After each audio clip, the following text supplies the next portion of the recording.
Awesome. So it's 12:02. We'll get started now. Um, Thank you so much, everybody, for joining us. I don't know where everybody came from. I don't know because we've had our email list. We also have done shout outs with other environmental groups. But I hope that everybody here is as invested as we are in combating the climate crisis and making sure that we're taking out money from the climate crisis. We know that banks are a major driver of the ongoing environmental destruction that is happening around the world because of current projects that are being expanded, as well as new projects actually that are still being started despite the Paris Agreement and despite the need to keep warming under 1.5 degrees Celsius. So we're really happy you're here.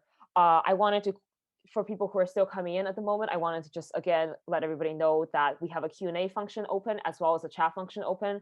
My colleague here, Zach, who's also in the panelist section, he will be keeping an eye on everything and answering questions as they come up.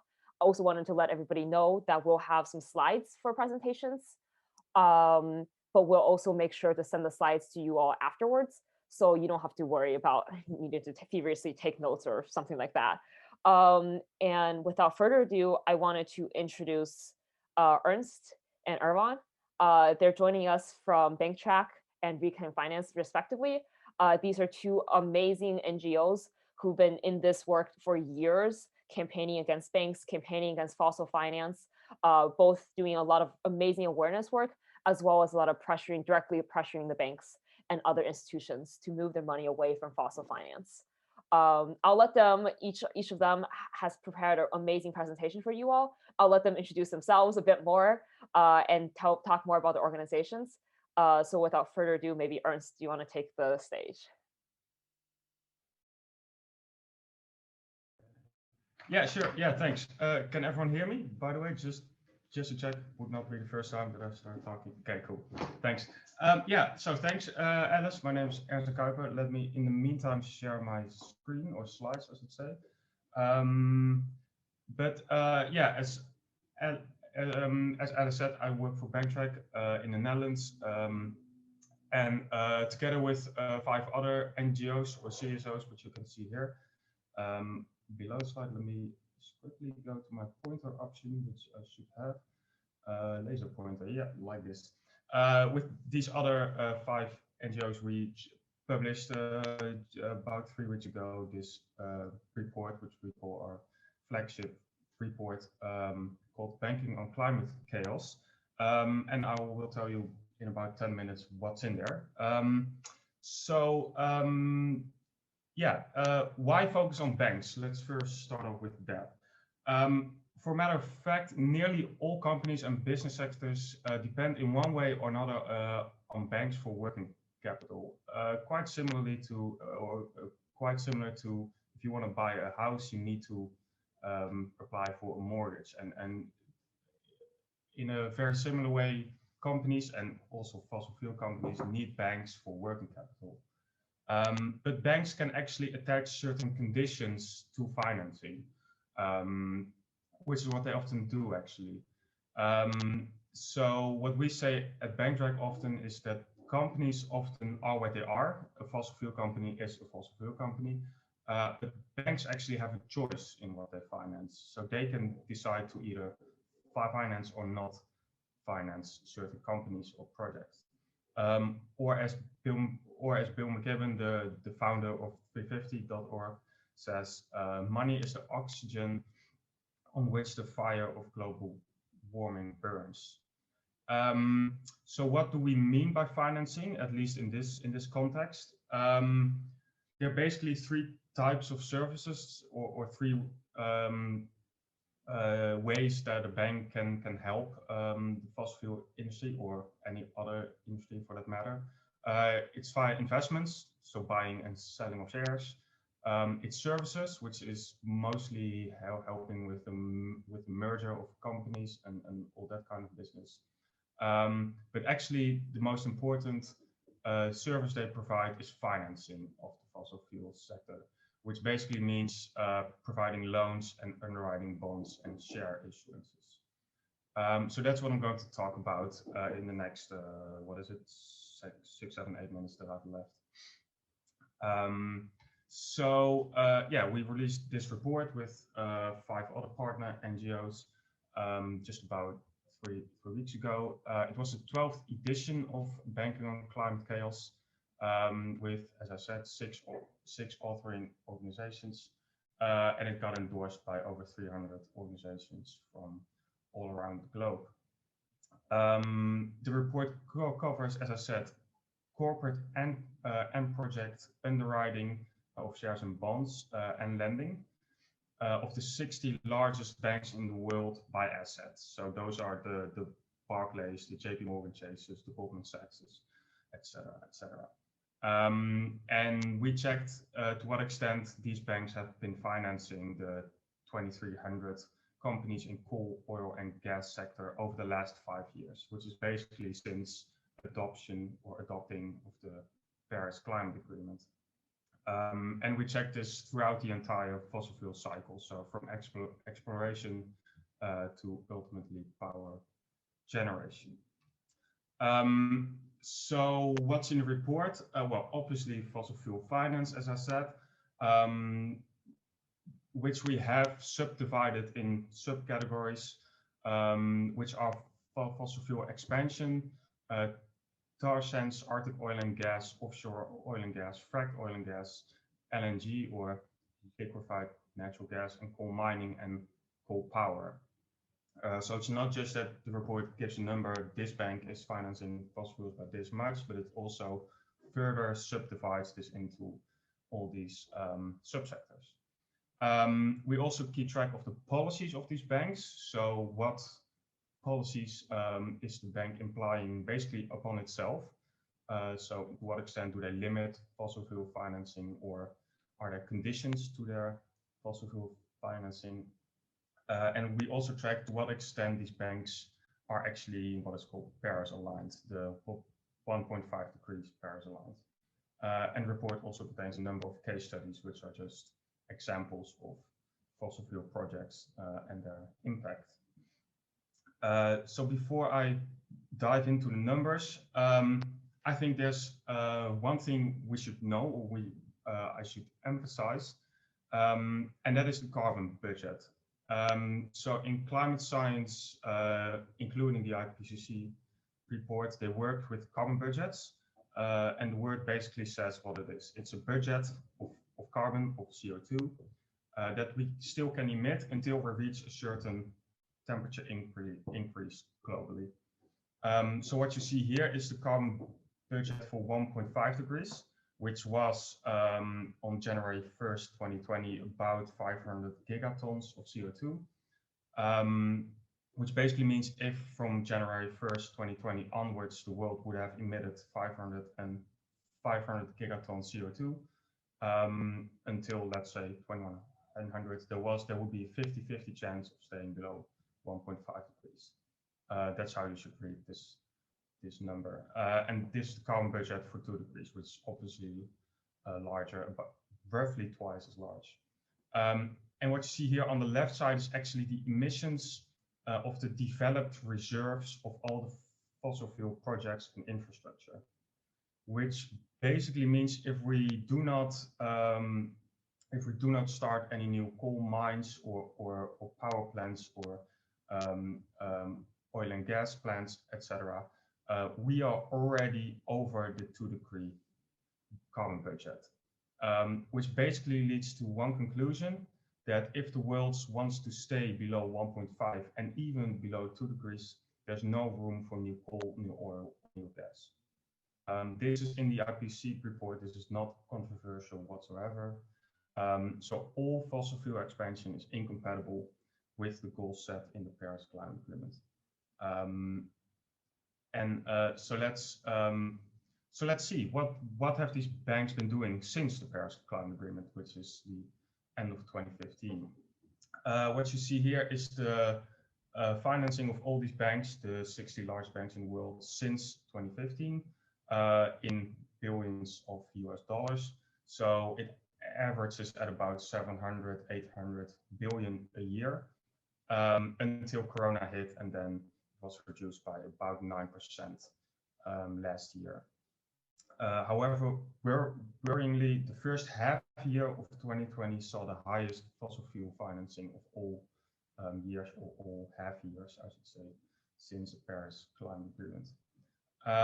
And we also looked at where this money is going, and we found that roughly 40% of this money is going into companies that are expanding fossil fuels.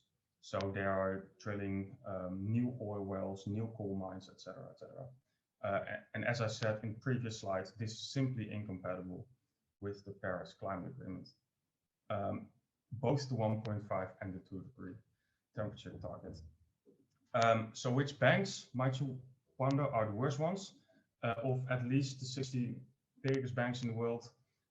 Well, for a number of years now, it's JP Morgan Chase. It's the worst bank in the world in terms of financing fossil fuels, and it has poured about 317 billion US dollars into fossil fuels over the last 5 years. And the top 4 are all US banks, as you can see. And then there's Canadian Royal Bank of Canada, Japanese MUFG, and then there's European Barclays, and BNP Paribas also from Europe.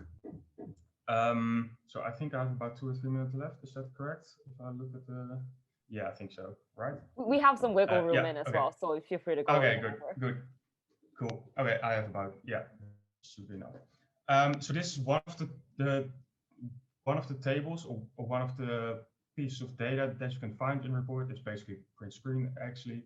But you can find, so for example, if you are interested for whatever reason in JP Morgan Chase, you can find here that in 2016, this was the financing they did, etc., etc. So it's not just gives you a number, it also gives you some kind of trend, which you can see here, but it's also visualized over here.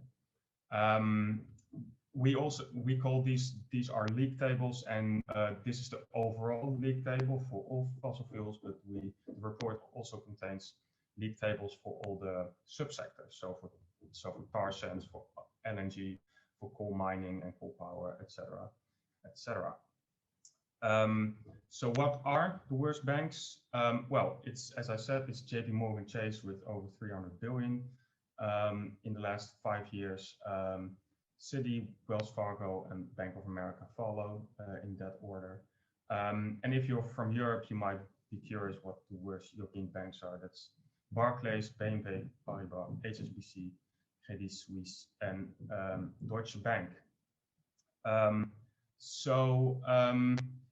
think it's important to also mention that although this is obviously a lot of money, it's billions, tens of billions of US dollars per year. It's also good to realize that it's only a couple of percent to 15% of the total portfolio of these banks, which basically tells you that although it's a lot of money, these banks do not really need fossil fuels to either survive or to make a profit. They can stop basically if they want to and still be more or less as profitable as they were before by diverting this money either into green energy or some other sector. So the conclusion is that banks do not need the fossil fuel industry to make a profit, but the fossil fuel industry does need banks for working capital. And that's exactly the reason why it might be or why it might be a good strategy to focus on banks, fossil fuel companies or projects. So because I've also one slide left.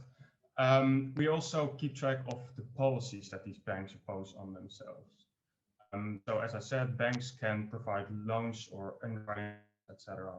But they can also do that, or they often do attached with certain restrictions. And in that sense, we see that no bank scores more than half the points that we give for the policies.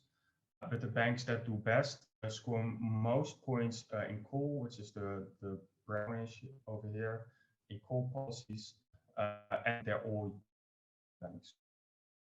So yeah, if you wanna look at the data, please go to bankingonclimatechaos.org, where you can find basically everything that's in the report.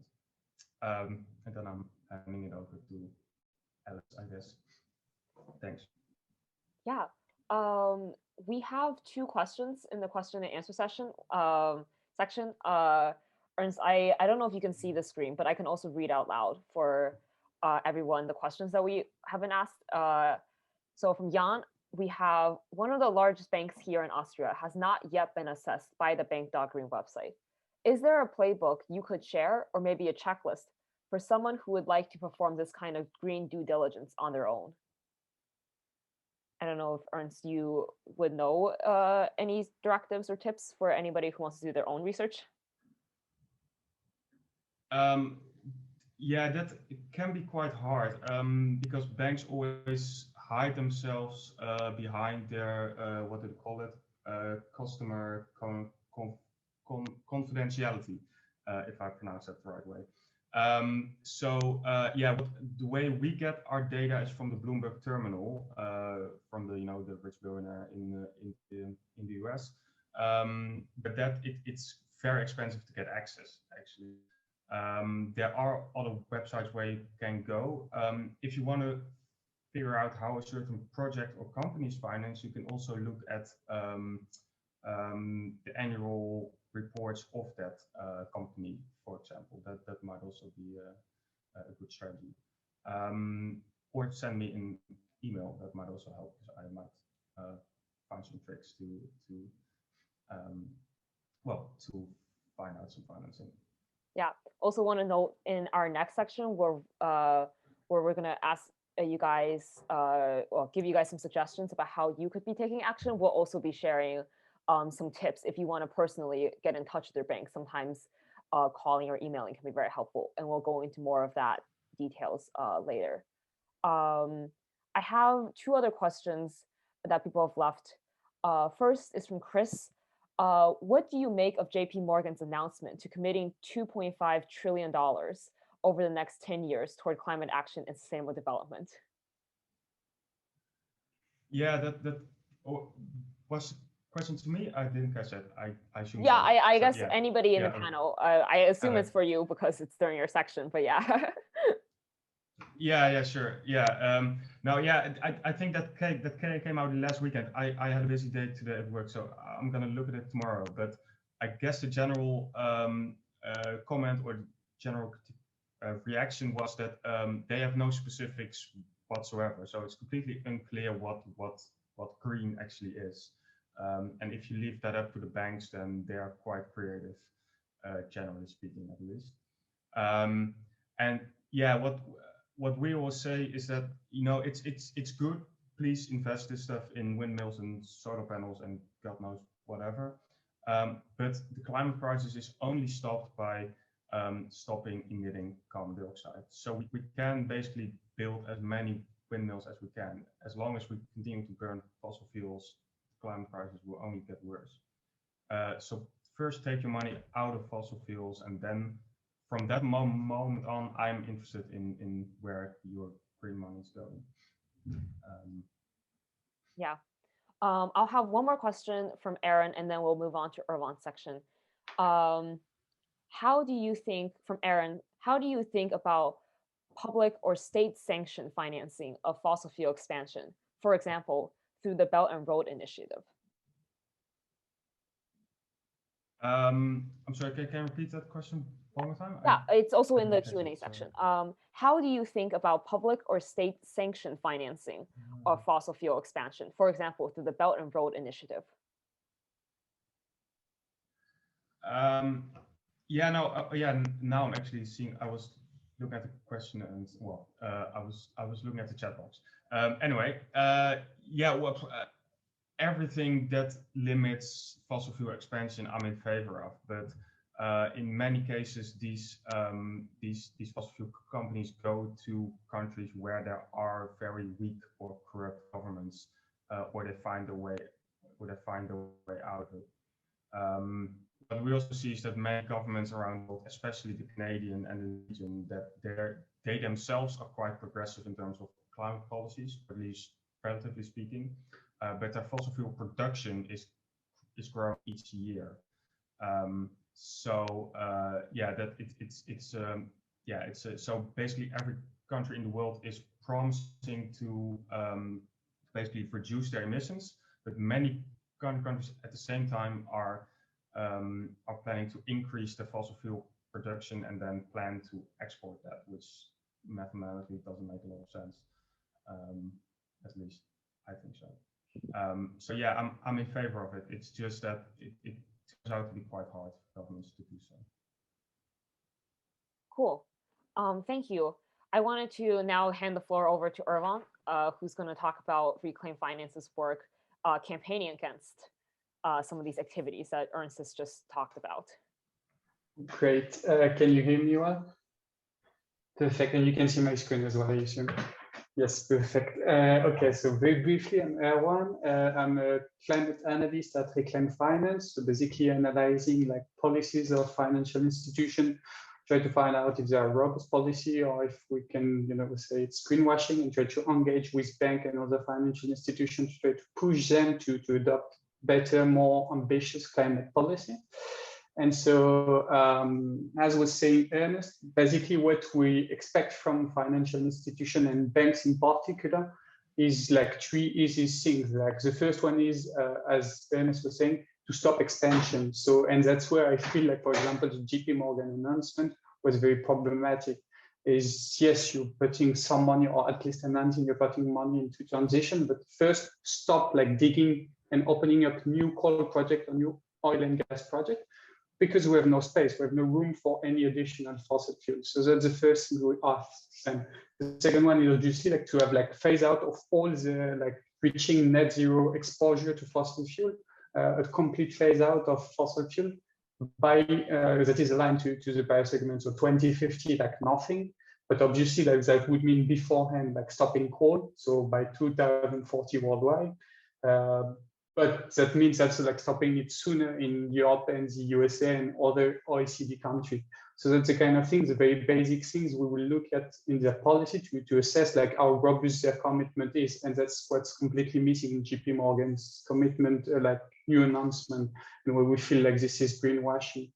And so obviously like once we have this information, what we try to push them is, well, to stop like all project financing, to divest from the player that refuse to wind down slowly their exposure to reach this phase out by the date we have here, and to make sure that whenever they're still a shareholder of like such companies, that they vote in AGM, during AGM, to make sure that this company will close soon enough and quickly enough, as quickly as possible, basically, the coal assets or the oil and gas assets they still have.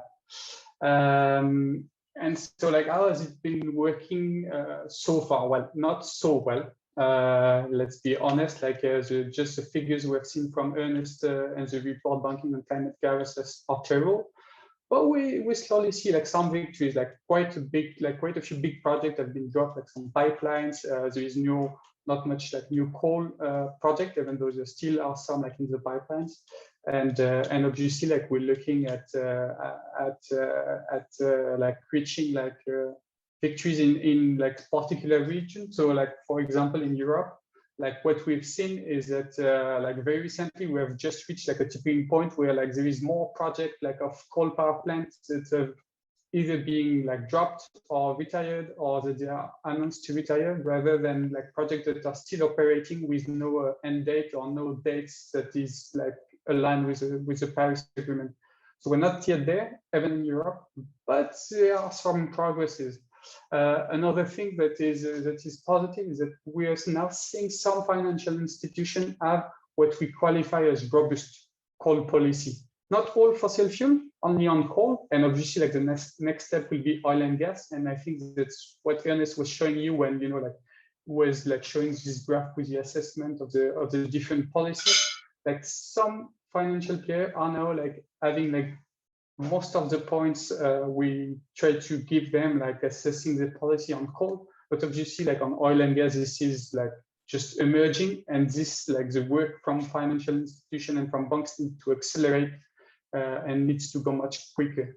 Another figure that is interesting is our call policy tool, a tool that we update very regularly to like keep track of how far and how well the financial institution are doing.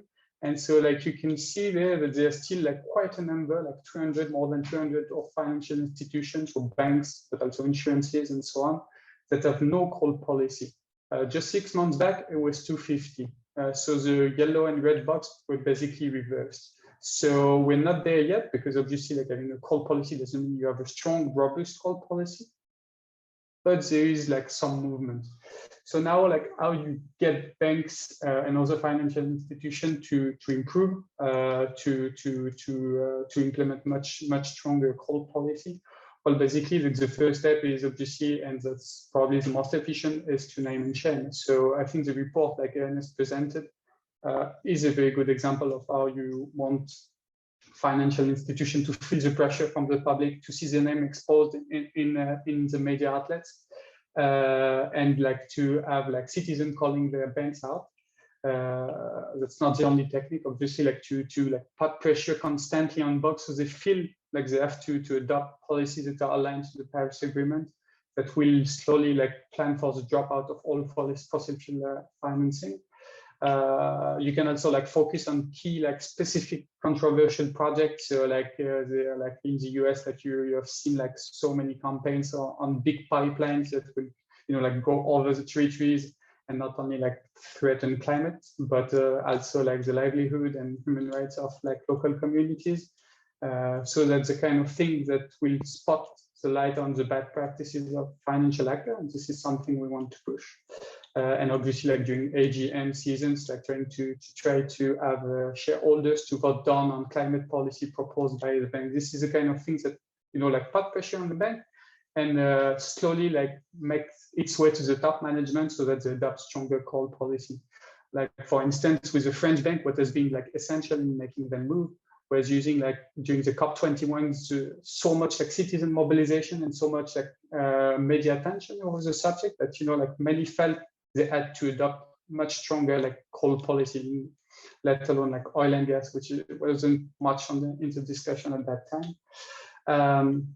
Another thing you want to do is obviously to drive the rest to the top, like trying to push to say, well, look, JP Morgan, look at what the French actors have been doing. BNP Paribas, which was a very bad player a few years ago, has done much better on coal. Well, he's doing a very bad thing on oil and gas, but you see, he's better than you on coal, and you're not having something as good on coal. Well, look, you have to improve. So trying to drive this race to the top, calling out greenwashing, and we see it, and try to engage like with this very simple demand: no expansion, clear phase-out commitment, and slow winding down of like companies' exposure to coal and fossil fuel.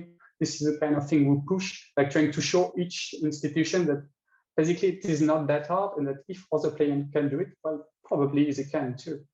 And well, the last step is obviously like to show them that it's pretty easy to do, and that it is probably sound financially. What I mean, like making it easy, is to provide them tools to have like proper, robust coal policy, or proper and robust like oil and gas policy. So there is, for example, like this global coexist list that a sister organization called Urgeval, based in Germany, has been developing, where they spot like 900 or so, 930 companies that are either developing coal or managing big coal asset, either coal mine or coal power plants, and that banks needs to divest from. And you provide the banks with a simple list. You say, look, there is 900 companies. It's pretty easy. Just screen those out. You don't need to do any additional effort. We have already like done the work, and we have a list that you simply need to divest from. And so this is the kind of thing where you want to show them that it's not super difficult to move forward. And obviously, like the idea is also like to try to challenge them when we feel that they are using like tools that are not very good. For example, climate scenarios. We'll see sometimes like commitment from banks that we're on a 2-degree pathway, or when a 1.5-degree commitment, but that doesn't translate into anything, or where the fundamental of this scenario are wrong. Because like if you actually dig into the figures, well, you will find that they are more planning for 3 degrees or 4 degrees future. That is obviously unacceptable. and so that's not possible. So this is the kind of thing you want to do, and that's what we're trying to do. But obviously, and I feel like the most powerful is obviously the name and shame, and that's where like the support of citizens and like having like quite a lot of people trying to challenge that bank and to announce publicly that if there is no change, they'll simply change banks. That's what put pressure on banks, and that's what make them feel that they have to change completely their policy and divest from fossil fuel. And I feel that's where like we need support, and also like having people in front of banks or during AGM like making some noise so that they can't ignore the issue and have to deal with it properly. And I think that's what we want to see more in the coming year, like more and more citizens that are actively trying to push the banks and the financial institutions to deal with to change the policy. Awesome. Thank you so much. I think that's a really great note to end on, because in our next section, we from Bank.Green will be sharing some advice and tips about how you as citizens and as bank customers could be getting involved in telling your bank directly that you don't tolerate their fossil fuel funding and that you will want to see changes. Before then, I do see some more questions in the Q&A section. One from Jan is, what do you think about the net zero trend? Is it not a concept pushed by the industry to continue to produce at the same rate and balance with some greenish projects on the side? So I guess for either Erwan or Ernst, what are your thoughts on this concept of the banking industry committing to net zero commitments? Well, I can come in, and obviously, like Ernest will come in as well if you disagree, if you have more element. But on my side, I feel like this is a very vague commitment. You say, well, in 30 years' time, yeah, I'll reach net zero. But what do you do like this year or next year? And actually, what we want to see is like concrete, like action very quickly. And the problem is that they postpone the real decision making by just saying, well, in sometimes like further in time in the future, we'll do something to reach this net zero.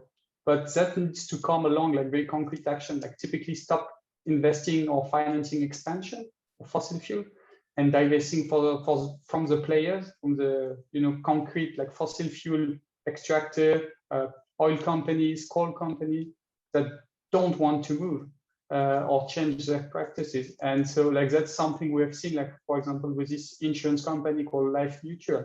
They like committed 3 months ago to this net zero asset owner alliance, and now like they are facing a huge outcry because they are planning the development of a massive coal mine in Australia. So that's where I feel like this is completely pointless if you don't take action directly and in the next years, and not like in 10 or 15 years time.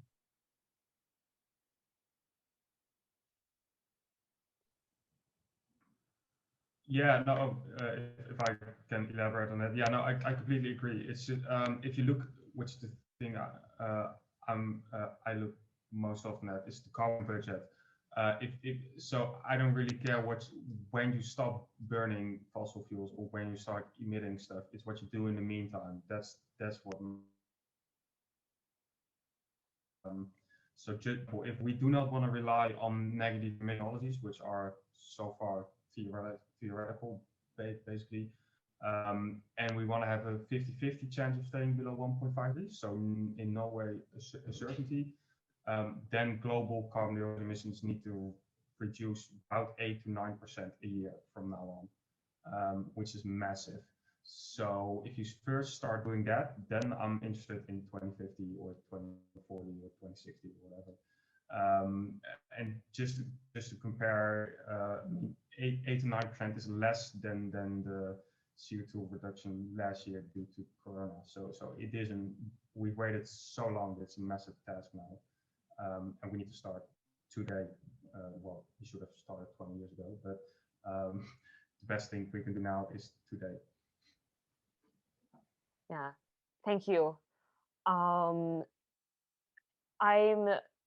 going to, in the interest of time, since we're actually running a little bit already behind schedule, I'm going to get started into our next section, which is about actions that you personally can take just in the coming days. You don't have to do that much preparation, because Ernst and Erwan are both really correct that there's no time to waste. The carbon budget is clearly showing that we cannot afford any new fossil fuel projects. We have to ramp down our existing ones. So in this next section, I want to highlight the fact that as customers, banks actually are really interested to hear from us, or rather that we have a very powerful voice that were we to use it, banks would suddenly get very interested in hearing from us. Hope everybody can see my screen. Let me know. Can somebody give me a thumbs up if you can see my screen? Awesome, thanks. Okay, so as we were saying, we at Bank.Green, BankTrack, Reclaim Finance are big believers that your voice matters. Banks do listen to their customers. Banks are very concerned about their bottom line as well as their public image, which is why when customers especially make noise, they pay attention. Banks, after all, only are able to make their profits because of the money that other people loan to them to store in their accounts and so on. So we know that banks are very concerned if their customers were suddenly to say en masse, we're not accepting your behaviors anymore. And lastly, banks do also care about the feedback of potential customers. And this is important to note because maybe you watched Ernst's section and you were like, oh, but I don't bank with Chase. Can I still do something? The answer is yes. Even potential customers have a voice that they can use. And the reason for that is because banks are aware that if many people are suddenly raising fervor over an issue, that means that many of their customers probably feel the same way.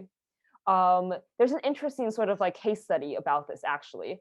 A few years ago, Greenpeace in the UK, Greenpeace UK, actually launched a campaign against Barclays, which you might have noticed from the previous presentations is one of the worst fossil funding banks in the world. They got several thousand people to sign a petition saying, yes, I would switch my money away from away from Barclays, if you don't switch your money away from fossil fuels.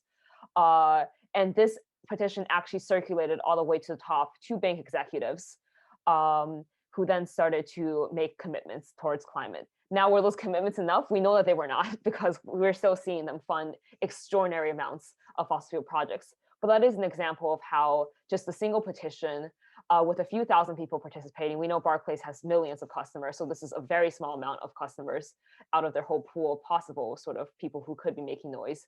We know that just this small action, relatively speaking, was able to really alarm a lot of the executives and really have them pay more attention to the fact that their customers and the general public are now becoming more and more literate in these matters of fossil financing in a way that maybe even 5 or 10 years ago people were not. So again, your voice really does matter, especially as a customer, because these banks are ultimately concerned about their bottom line. What are some ways you can take action against your bank?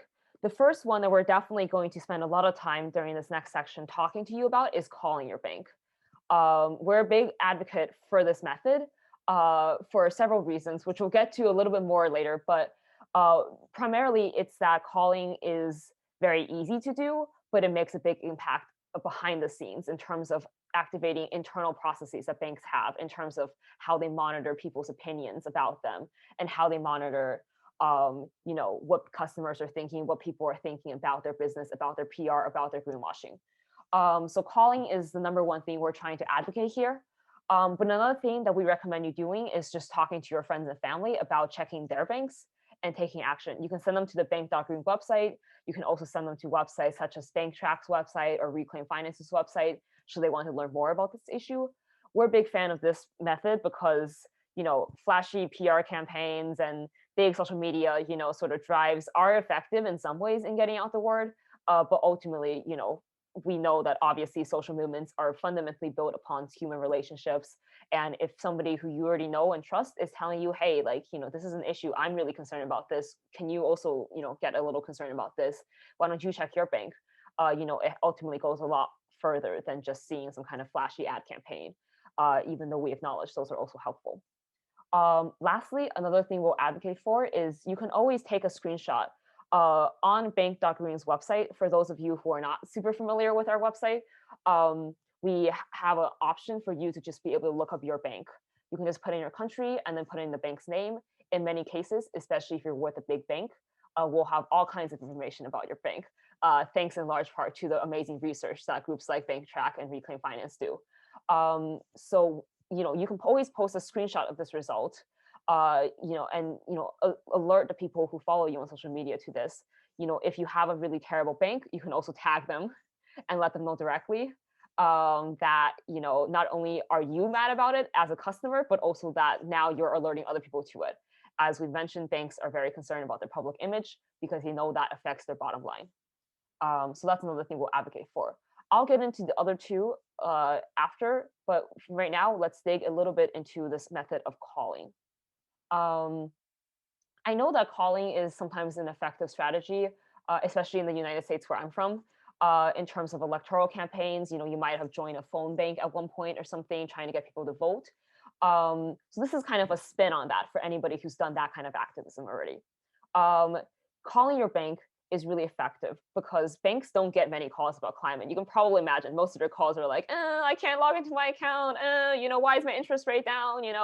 So you can probably imagine that, the person on the other end is quite surprised if suddenly you're saying, I'm concerned about the climate. I read that you funded billions of dollars into fossil fuel projects. I don't find this acceptable. I'm really concerned and I'd like to make a change. I think that, many of us here have personally called our banks.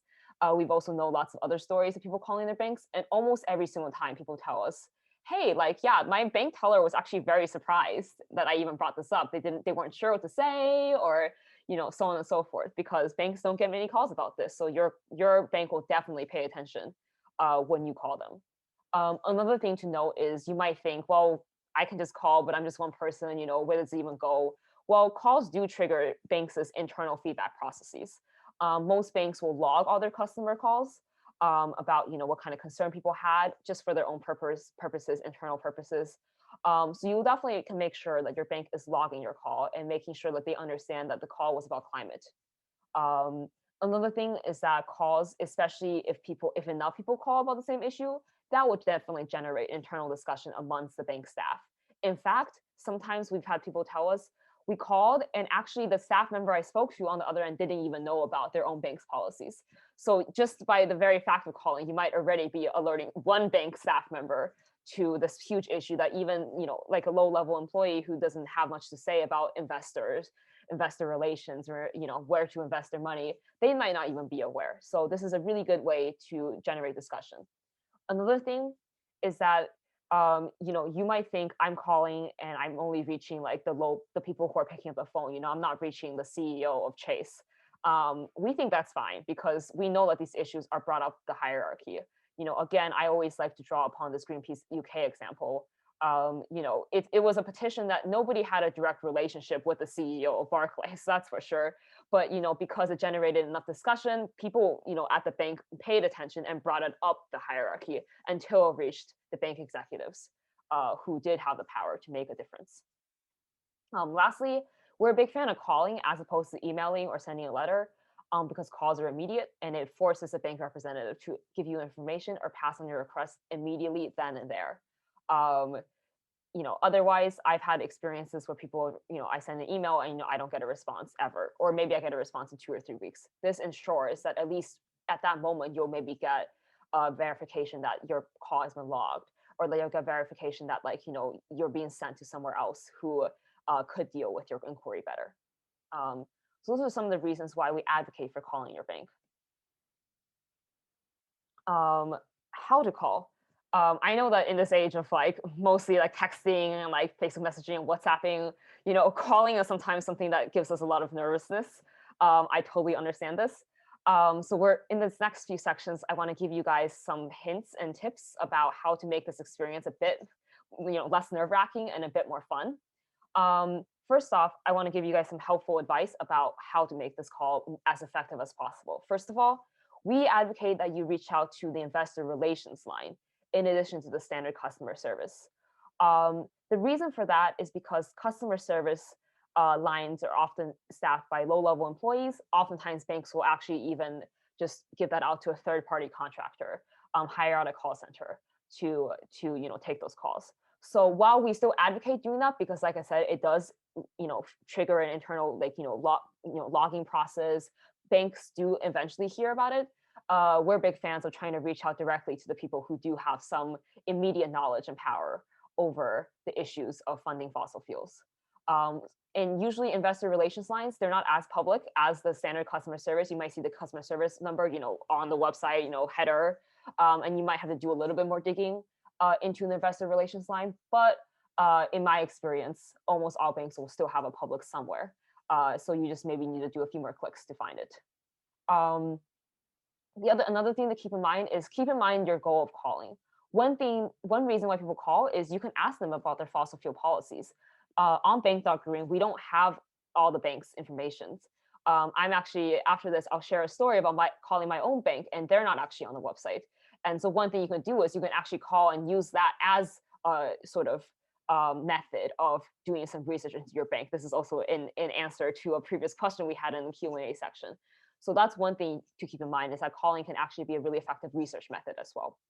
But the other thing is, if you already checked your bank score on Bank.Green or some other website, and you know that they're terrible, and you know that they're funding fossil fuels, and you're not okay with it, you should definitely call to keep in mind that that's your goal of calling. So try not to veer off script.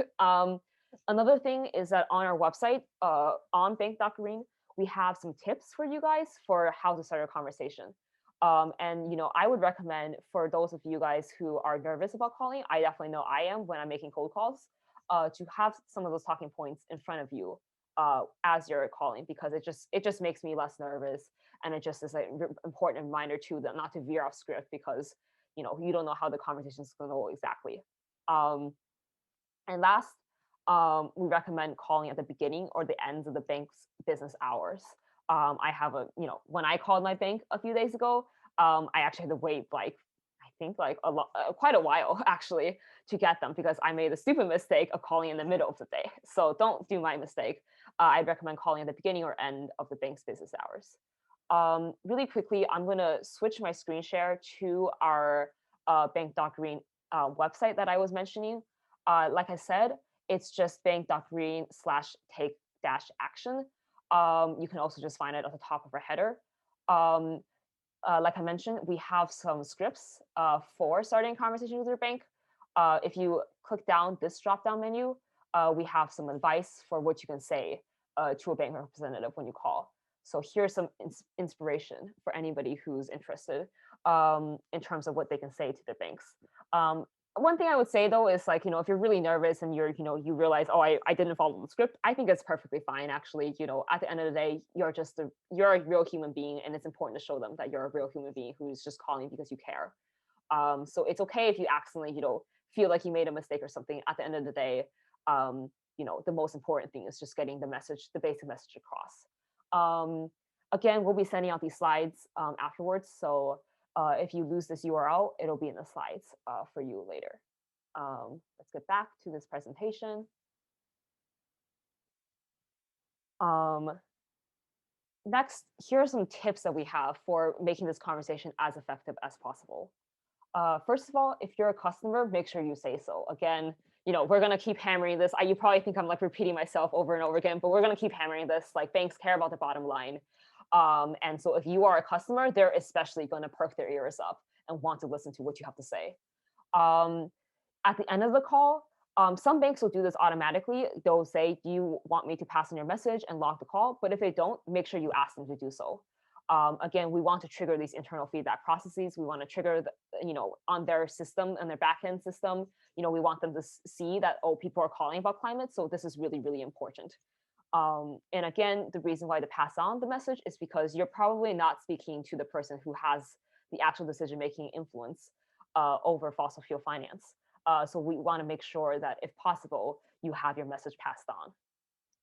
Finally, as I already said, nerves are totally normal and okay. It shows the person on the other end that you're a human being who's calling because you really care.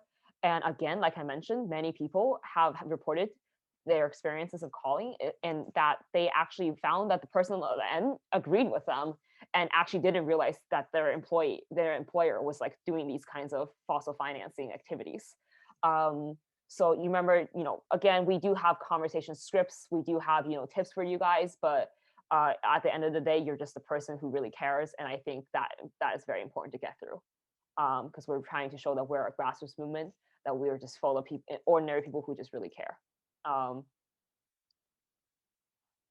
Next, I wanted to share my experience of calling, because I had a pretty interesting one, I think. So I called my bank, which is Ally Bank in the US.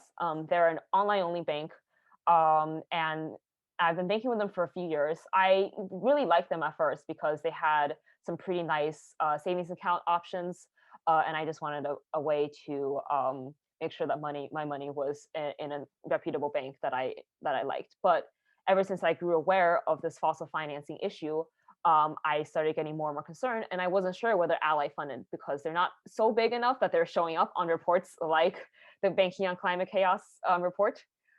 So I wasn't sure exactly whether they funded fossil fuels. So I did what I'm suggesting to you guys, which is first I called the investor relations line. The unfortunate thing is that Ally has their investor relations line set up in a way where you're just automatically funneled to some kind of voicemail box. You don't get to speak with the person directly, and then you have to leave a message. So unfortunately, that was the best I could do there. So I left, I left a message saying that I'm an Ally customer. I've been for quite a few years now. I'm really concerned about the climate, and I wanted to know whether they funded any fossil fuel projects, and what their plans are moving forward for sustainable finance. So I left that message. I made sure to leave my phone number and my email as well, because, according to the automated voicemail box, they'll be getting back to me. I don't know exactly if they will or not, but fingers crossed that message at least landed somewhere. Next, I called their regular customer service. Like I mentioned, I made a stupid mistake of calling in the middle of the day, so I don't recommend this. I do enjoy the Ally Banks elevator music, so that was kind of nice. But still, I had to wait a lot longer than I think I would have if I called at the beginning of the day. So I called the customer service line. Eventually, I got somebody else on the other line. On the other end of the line, I said my piece that I'm an Ally customer. I'm concerned about the climate. I've been growing more aware that banks are funding fossil fuel projects, and I wanted to know whether Ally funded any fossil fuel projects. The person on the other end, as I suspected, did not know the answer because, again, like I said, most banks just have low-level staff or even third-party contractors answering their phones for these lines. So I expected that they wouldn't know, but so he said he was receptive to my message. He wanted to help, so he told me, have you called the investor relations line? So that's when I knew that it was a good idea to call the investor relations line first, because if this guy is telling me that these are the people to talk to, I knew that I was going in the right direction. So anyway, he gave me the number. I didn't tell him I already called. So anyway, so he gave me their number, and I was very happy about that. But then I made sure to ask them to log this call. In my experience, because I was a customer, they actually had me sign into my account, give them some verifying information about, just to verify my identity. And then so they actually logged this call and my concern in my account, which I thought was very nice, because now they know that a customer directly called them about this issue. And now if other Ally Bank customers also call them and have it logged in their accounts, they'll be able to see that, hey, a bunch of people have this complaint filed in their accounts. And we know that banks care about these things because we know that they do customer service surveys. We know that they're always trying to improve their services. And so we know that they'll pay attention if a bunch of people have this one thing issue flagged into their customers profiles. So overall, I was really happy with this experience. Your experience when you call might vary a little bit because every bank has their own policies. Every bank has their own way of setting up their customer service experiences. But I think that generally speaking, based on my experience, based on other people's experiences telling us about calling, that you'll have a pretty similar experience. You'll be reaching somebody on the customer service line who probably doesn't know the answer to your question, but would be happy to help. And in the end, it doesn't matter whether or not they know the answer or not, because you've had your complaint logged. So that was my experience with calling, and I definitely recommend you do it. I was definitely a bit nervous beforehand. Just it was kind of like a thing weighing on me. I was like, oh man, I hate making cold calls. But when I was actually doing it, it was actually really fun. And I was really happy because I felt like I got my message across, and I felt that it was making an impact. So last but not least, what is next? As we mentioned at the beginning, 2 other steps we recommend you take besides calling is telling your friends and family about checking their banks and taking action. When we send you the slide deck, you can even send that to them. And I would also recommend, if you've made a call already, to tell them about this experience, because I think the first time I heard somebody tell me about their calling experience, I was like, oh, this is actually not like a weird thing or like a difficult thing to do at all. And I hope that my story too has shown you that it's, very easy to do and very fun to do. So definitely tell your family and friends and give them your personal testimony. Another thing we recommend, as mentioned already, is to post a screenshot of your bank result page when you go on the Bank.Green website. And you can tag your fossil banks as well. What we mean by that is we have, oh no. What we have is a slide malfunction. But let me see if I can show it to you guys outside of the, there you go. So I'll show it to you outside of the present view. So already we've had some interesting responses from people who are just like they checked it on our website and they were just very shocked about the results. So this person, it's really sad that the present view didn't work because now it's very small. But anyway, you can see that this person tagged Barclays with a screenshot that says Barclays is the worst in Europe. This person tagged BNP Paribas, also saying that they're pretty terrible as well. And we also have a few people who've tagged their good banks and said, oh my gosh, this is great. We're also big fans of that. If you're already with a bank like Triodos, I saw that some of you guys who registered are with Triodos. Great, like please tag them in that, because it's always raising awareness for the good banks as well. We know that banking is a pretty crucial service in this day and age. It's not like you can go without a bank account per se. So what we want is people to have a good bank account. And so it's always helpful to raise more awareness for the general audience about the good banks as well. So that's what we mean by screenshotting this. And we found a pretty good response, especially the sustainable banks are quite like social media happy. So, if you actually tag if you're with a sustainable bank and you actually tag them, they'll probably respond to you, is our experience. So it's kind of cute as well. So we're definitely big fans of this method because, again, it gets the banks alerted, gets their social media teams alerted, but also it's generating public discourse about this, which is really important because they care a lot about their public image. So last but not least, in 3 days' time, which is actually Earth Day, we're going to be sending you a follow-up survey. At that point, you can tell us about your experience. If you've called already, you can tell us about any kind of difficulties you ran into or any kind of like success stories you want to share. You can also tell us about other actions that you may have taken, like screenshotting and posting on Twitter your screenshot, or telling a friend or a family member about this. And if you haven't had the chance to do so yet, or if you encounter difficulties, you can also take that chance to tell us that in the survey. The reason why we're asking you is partly because we want to remind you in 3 days to do this. It's Earth Day, so we definitely are big advocates for doing something for the environment on that day. And we're big believers that one of the most effective things you can do for the environment, and also the easiest, is calling your bank, is taking these other actions. It might take ages for you to convince yourself to go vegan, for example, or convert all your energy into solar energy on your roof. But this is a really, really easy thing you can do, and we want to remind you of that in 3 days as well. The other reason why we're asking you this survey and why it'll be super helpful if you help this out is because we're very new. Bank.Green just launched this month, and we're always trying to improve our website. So if you are encountering difficulty about what we're advocating for, what we're suggesting you do, or if you have success stories or tips for other people, we love to hear about it, because the next time we do one of these webinars, we want to be able to give them your helpful experience. So that's it from us. We're a bit over time already, so for those of you who have to leave, we're definitely we're just really happy that you're able to join us. Otherwise, we're happy to stick around a bit longer to answer any Q&A questions.